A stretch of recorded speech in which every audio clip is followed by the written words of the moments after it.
啥呢？这刹车有点不好使，踩上不轻，准备修一修。能修好吗？咱们自己啊？试试呗，看别人修过。把这给我垫在底下，我搬起来，放在那个轴上。哎呀，这头不行，压扁了都。没事，只要能撑住就行。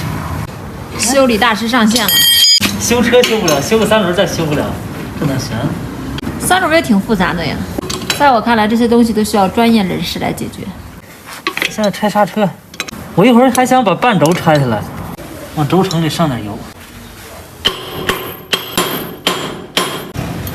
哎呀，终于取下来了。我踩一踩，你看那儿动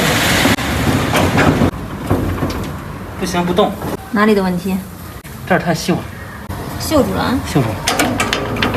这刹车片挺厚的，没问题。就这儿锈了。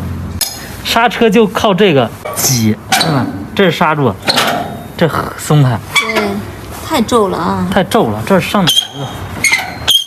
你这相当于都拆开做个保养吧？我拆都拆在这儿了，就差这几个螺丝。这是半轴，电机带着这个轴带住这轱辘转，抹点黄油吧，都成渣渣了，铁屑那种感觉。成了大修了，整个保养一下。上住了？上了。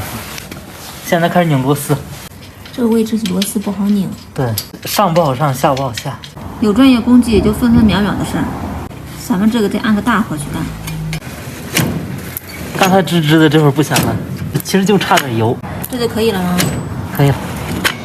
行了，问题解决了，上去了。其实这是拆卸的一个过程，主要是缺少润滑了。这是从里到外全部保养了一下。所谓的保养，咱们就上点油而已。就是上点油。上油吧。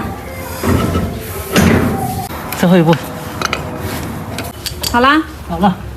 给你点赞啊，那么有耐心，把这车修好。别管咋样，弄好了就行了。修好了，心情也好啊。心情很舒畅。